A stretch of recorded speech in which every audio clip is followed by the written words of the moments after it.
India வல்லரசு நாடாக உயர வேண்டுமென்றால் இந்தியாவில் உள்ள அனைவருக்குமே கல்வி அறிவு அவசியம். அப்போதுதான் அனைவருக்குமே ஒரு சமநிலை வரும் என்கிற கருத்தை இன்றைய சிறப்பு விருந்தினர் டாக்டர் MS உதயமூர்த்தி நமக்கு சொன்னாங்க. இன்றைய வணக்கம் தமிழகத்தில் இனி வருகிறது சாதனை நாயகன்.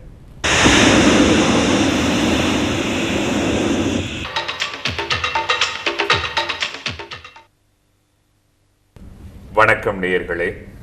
இன்றைய சாதனை நாயகன் நிகழ்ச்சியில் நாம் திருக்குறளை மனப்பாடமாக ஒப்புவிக்கின்ற 2 சிறுமியரை சந்திக்க இருக்கின்றோம். எண்களின் மீது நம்பிக்கை உள்ளவர்கள் 7 என்ற எண்ணை சிறப்பாக சொல்லுவார்கள்.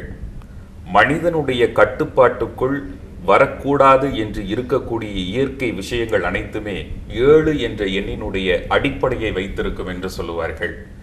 இசையை எடுத்துக்கொண்டால் 7 ஸ்வரங்கள், வர்ணங்கள் 7, வாரத்திற்கான நாட்கள் 7, வருடத்திற்கு 52 வாரங்கள், 5 + 2 7 என்று மனிதனுடைய கட்டுப்பாட்டுக்குள் வரக்கூடாது என்று இயற்கை தீர்மானித்திருக்கக்கூடிய விஷயங்கள் அனைத்துமே 7 என்ற எண்ணை அடிப்படையாக வைத்திருக்கும் என்பார்கள். ஆனால் அடக்க முடியாத விஷயங்களை எல்லாம் வள்ளுவர் 7 வார்த்தைகளில் அடக்கி இருக்கிறார் என்று சொல்லலாம்.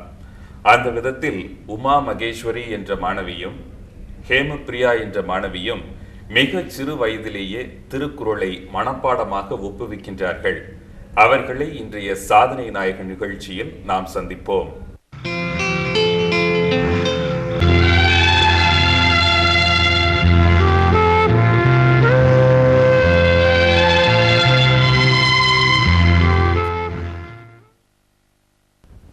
வணக்கம் ஹேமப்பிரியா. வணக்கம் உமா. வணக்கம். இப்போ திருக்குறளை மனப்பாடமாக சொல்லக்கூடிய விஷயங்கள்ல உமா உங்கள்கிட்ட தான். இப்போ 1330 குறளையும் வரிசையாக சொல்றது ஒரு விஷயம், இல்லை அதிகாரங்களினுடைய பெயரை சொன்னா அந்த 10 குறளையும் சொல்றது ஒரு விஷயம். நீங்க எந்த மாதிரி பிராக்டிஸ் பண்ணியிருக்கீங்க? 1330 குறளையும் சொல்லுவோம், அதிகாரம் சொன்னா அந்த 10 குறளையும் சொல்லுவோம். திருக்குறளோட நம்பர் சொல்லி அந்த குறள் கேட்டாலும் சொல்லி அதிகாரம்னு சொல்லுவோம். இல்லை, இப்போ நான் திருக்குறள் புக் எடுத்திருக்கேன். இப்போ 55வது குறள் அப்படின்னு நான் கேட்டேன்னா அந்த 55வது குறளையும் சொல்லி அந்த அதிகாரத்தோட பேரையும் சொல்லுவீங்களா? சொல்ல முடியும். இப்போ நீங்க எந்த மாதிரி பயிற்சி பண்ணிருக்கீங்க ஹேமப்பிரியா? 1330 திருக்குறளையும் சொல்லுவேன். வரிசையா சொல்லுவீங்க? முதல் வார்த்தை கேட்டாலும் சொல்லுவேன்.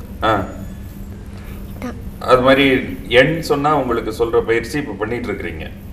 இப்போ 55வது திருக்குறள்னு சொன்னா அது என்ன திருக்குறள்னு சொல்ல முடியுமா? ஒரு உதாரணத்துக்கு கேட்குறேன். கடைசி வார்த்தைகள் பார்த்தீங்கன்னா அதை சொன்னா இப்போ முதல் வார்த்தையை சொன்னா உங்களால திரும்ப சொல்ல முடியுதுல்ல, கடைசி வார்த்தையை சொன்னா அந்த திருக்குறள் சொல்றதுல ஏதாவது கடினம் இருக்கா?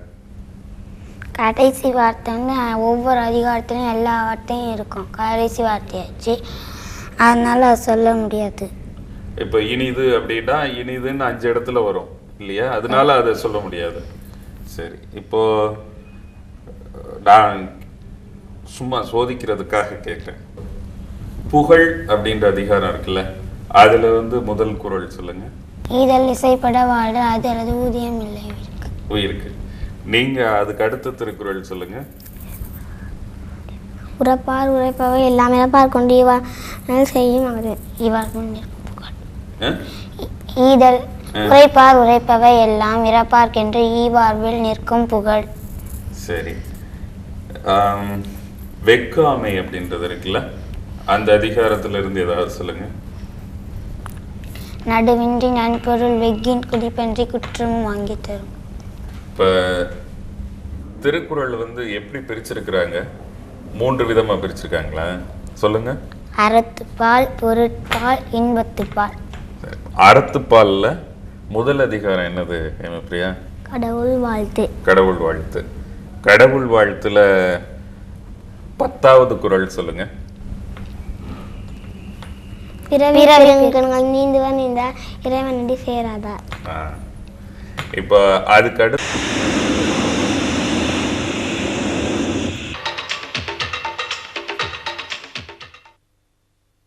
வணக்கம் நேயர்களே. இந்த வாரமும் நாம் சாதனை நாயகன் நிகழ்ச்சியில் சென்ற வாரத்தின் தொடர்ச்சியாக திருக்குறளை மனப்பாடமாக ஒப்புவிக்கக்கூடிய உமா மகேஸ்வரி மற்றும் ஹேமபிரியா ஆகிய 2 மாணவிகளை சந்திக்க இருக்கின்றோம். ஔவையார் திருக்குறளை பற்றி பாராட்டுகின்ற பொழுது, அணுவை துளைத்து 7 கடலை புகட்டி குறுகத் தரித்த குறள் என்று குறிப்பிட்டிருக்கிறார். சிலர் சொல்லுவார்கள், ஔவையார் சொன்ன அணுவும் இன்றைய விஞ்ஞானிகள் சொன்ன அணுவும் ஒன்றாக இருக்க வாய்ப்பில்லை என்று. எதுவாக இருந்தாலும் அணு என்பது மிகச் சிறிய என்ற அளவில், நுட்பமான என்ற அளவில் ஒரு பொருளைத்தான் தந்திருக்க வேண்டும். அதை போன்ற மிக நுட்பமான அளவினதாக 7 வார்த்தைகளை கொண்டதாக, ஈற்றடிகளை கொண்டதாக இருக்கின்ற திருக்குறள் 7 கடல்களை தனக்குள்ளே வைத்திருக்கக்கூடிய திறமையை பெற்றிருக்கிறது என்று ஔவையார் பாராட்டுகிறார். அதைவிடவும் சிறப்பாக மிகச் சிறிய வயதிலேயே, அணுவை போல மிகச் சிறிய வயதிலேயே 3ஆம் வகுப்பு 5ஆம் வகுப்பு படிக்கின்ற மாணவியர் 1330 குறளையும் பல விதங்களில் மனப்பாடமாக ஒப்புவிப்பது மிகவும் சிறப்புடையது. ஆகவே இந்த வாரமும் சாதனை நாயக நிகழ்ச்சியில் நாம் அவர்களை சந்திக்க இருக்கின்றோம்.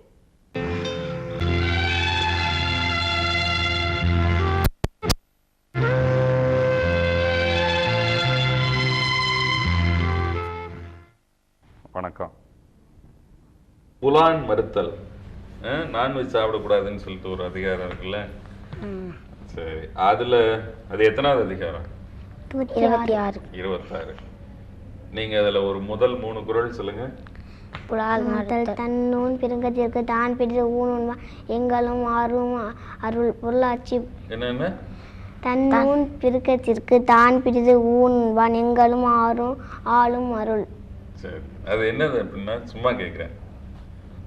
அதுக்கு தன் ஊனுன்னா அவனோட சதை வளர்றதுக்காக இன்னொன்னோட சதையை போய் சாப்பிட்றானே, அவன்கிட்ட எப்படி அருள் இருக்கும்னு கேட்குறேன். ஒரு வெஜிடேரியன் இருக்க சொல்றாரு போல இல்லையா? சரி விடுங்க. அதுல 7வது குறள் என்னன்னு நீங்க சொல்லுங்க. உண்ணாமை உள்ளது உயிர்நிலை ஊனுனா எண்ணத்தால் செய்யாது அல்லது உண்ணாமை வேண்டும் புல ஆள் பிடித்து ஒன்றன் புண்ணது உணர்வார் பெறேன். அவர் என்ன சொல்றாருன்னா, அதை யாருமே சாப்பிடலைன்னா அதை விற்கிறதுக்கு ஆள் இருக்க மாட்டாங்க அப்படின்னு சொல்றாரு. சரி, நாடு பத்தி சொன்னது சொல்றீங்களா? சொல்லுங்க. நாடு தல்லா விலையிலும் தக்காரும் தாழ்விழா செல்வரும் சேர்வது நாடு. பெரும் பொருளால் பெட்டாதாகி அருங்கேட்டர் ஆற்ற விளைவது நாடு. உறைவருங்கு மேல் வருங்கால் தாங்கி இறைவருங்கு சேர்வது நாடு. ஊர்வசியும் ஒவ்வா பிணியும் சிறுபங்கும் சேராது இயல்வது நாடு. பல்குழுமும் பால் செய்யும் உட்பகும் குறும் இல்லாது நாடு. கேடதியா கெட்டா விடத்தும் வளங்குன்றா நாடென்ப நாட்டின் தலை. இருபுணலும் வாய்ந்த மலையும் வல்புணலும் வல்லரும் நாட்டிற்கு உறுப்பு. பிணியின்மை செல்வம் விளையின்மை ஏமம் அணி என்ப நாட்டிற்கு இவ்வைந்து. நாடென்ப நாடா வளர்ந்தரும் நாடல் நாடா வளர்ந்தரும் நாடு. ஆங்கமை வேதிய கண்ணே பயமின்றி வேந்தமை இல்லாத நாடு. பிரபாவமா சொல்லிட்டீங்க. 10 குறளையும் கரெக்டா சொல்லிட்டீங்க. சுருக்கமா என்ன சொல்லியிருக்கிறாங்கன்னா, வாழ்வதற்கு ரொம்ப கஷ்டப்படாம இருக்கக்கூடிய இடம் எதுவோ அதுதான் நாடு இல்லையா? சரி, வினை தூய்மைன்ற அதிகாரத்துல உள்ள குறள் நீங்க சொல்றீங்களா? உமா சொல்லுங்க. வினை தூய்மை துணை. அது எத்தனாவது அதிகாரம்னு சொல்லுங்க. 66வது அதிகாரம். நீங்க எப்படி படிப்பீங்க? படிக்கும்போது இது இந்த அதிகாரம்னு நம்பர் ஞாபகம் வச்சு படிச்சிடுறீங்களா? வினை தூய்மைன்னு சொல்லிட்டு குறள் எல்லாம் படிச்சுட்டு என்னக்குதுன்னா ஒரு நாள் தான் அதிகாரத்தெல்லாம் படிச்சுட்டு வருவோம். இப்போ நம்பர்னு படிச்சுட்டு வந்துருவோம். இல்ல இப்ப என்ன கேக்குறேன்னா, இப்ப 64 அப்படின்றது என்ன அதிகாரம்? அமைச்சு. அது எப்படி தனியா அதை ஃபுல்லா ஒரு நாள் அதிகாரத்தை ஃபுல்லா அப்படி ஞாபகம் வச்சுக்குவீங்களா? இல்ல படிச்சுட்டு வந்து அப்படியே நான் வச்சுப்போம். ஒரு நாள் எல்லாம் ஒரு குறள் படிப்போம். ஒரு நாள் நீங்க எப்படி இந்த திருக்குறள் ஃபுல்லா மனப்பாடம் அந்த டெக்னிக் சொல்லுங்களேன். இல்ல எப்படினாலும் நான் படிக்க மாட்டேன், சும்மா சொல்லுங்க. எங்க பெரியப்பா தான் ரொம்ப படிக்க சொல்லி.